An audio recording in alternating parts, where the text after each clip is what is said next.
আসসালামু আলাইকুম প্রিয় দর্শক, আশা করি আপনারা সবাই ভালো আছেন, সুস্থ আছেন। আলহামদুলিল্লাহ, আমি অনেক ভালো আছি।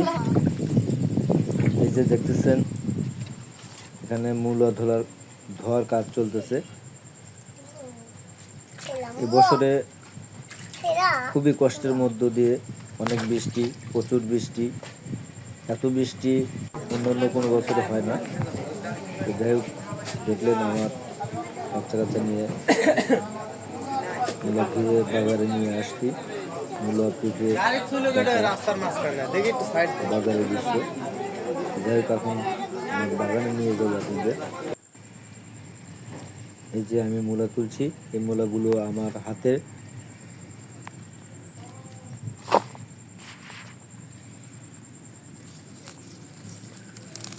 এই যে আমি তুলতেছি, আসলে ভাই আমি যে আশা করেছিলাম, যত ভালো আশা করেছিলাম, আসলে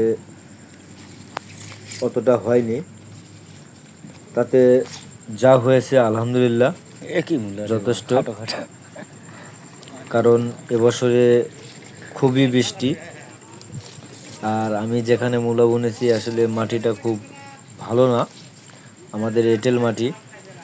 তার মূলার জন্য দোআঁশ বেলে মাটি প্রযোজ্য। তারপরেও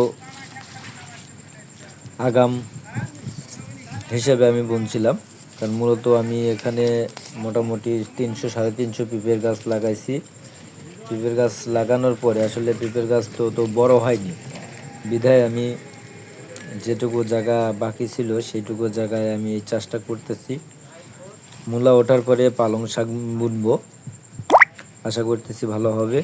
এই যে আমার পিঁপে গাছও দেখতে পাচ্ছেন কিন্তু আছে। তো আল্লাহ তাআলা যা করেন অবশ্যই ভালো করেন। এই যে প্রচুর আছে, মোটামুটি এখান থেকে শাকও বিক্রি করেছি। খুব একটা ভালো হয়নি, তবে আল্লাহ তাআলা যাই হোক দিছে, তো একদম তো আমাকে নিরাশা করেনি, নষ্ট করে দেয়নি। এই যে অনেক কতকগুলো মোটামুটি আলহামদুলিল্লাহ ভালোই নামছে। তো আসলে আমি এবছরই প্রথম মূলা চাষ করলাম এভাবে। এটা আগে অনেকবার করছি, কিন্তু অনেক ভালো হয়েছে। তো মূল কথা হচ্ছে যে আমাদের এখানে এঁটেল মাটি, এই দেখেন মাটি কিন্তু শুকান, যতই পানি দেই কাজ হয় না, কারণ একটু বৃষ্টি হলেই কেদো হয়ে যায়, মাটিটা নরম হয়ে যায়। আর যদি আপনার রোদ হয় অনেক শক্ত হয়ে যায়, দ্রুত শুকিয়ে যায়। এই কারণে সমস্যা, মাটিটা চেপে গেছে। এই যে আমার এক ভাতিজা, একটা মূলা টান দিয়ে তুলতে খুব কষ্ট হচ্ছে, কারণ শুকিয়ে গেছে। তো যাই হোক, আমার বাগান থেকে প্রথমে দেখালাম কিন্তু আপনাদের এই দৃশ্যটা দেখাইছি, যে যাই হোক আমার বাগান থেকে তুলে আমার আপনার আসলে বিবেক বুদ্ধি কিছু নাই, বুঝাইছেন? কামের সময় বিরক্তের সময় জিনিস কোনো সময় চলে না। খুবই রোদ, খুবই গরম। আপনার মতন হাজার 10 জন এরকম করে নিয়ে আসছি, একটা বিরক্তের একটা সীমা আছে। চলতেছে। আপনি তালে পড়ে গেছেন তাই।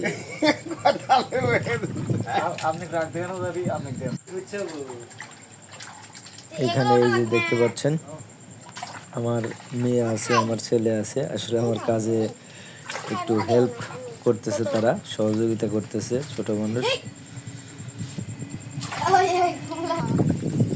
আশা করতেছি আপনাদের সবার ভালো লাগবে। আর শেষপুরি কথা, আমি ভিডিও করছি অনেক, যখন তুলি বা ধুই তখন আমি যে ভয়েসটা দিচ্ছি আসলে পরে দিচ্ছি। তো যাই হোক, আমি এই মূলাগুলো 5 পিস, এই যে আটি করছি, প্রতিটা আটিতে 5 পিস করে দেওয়া আছে।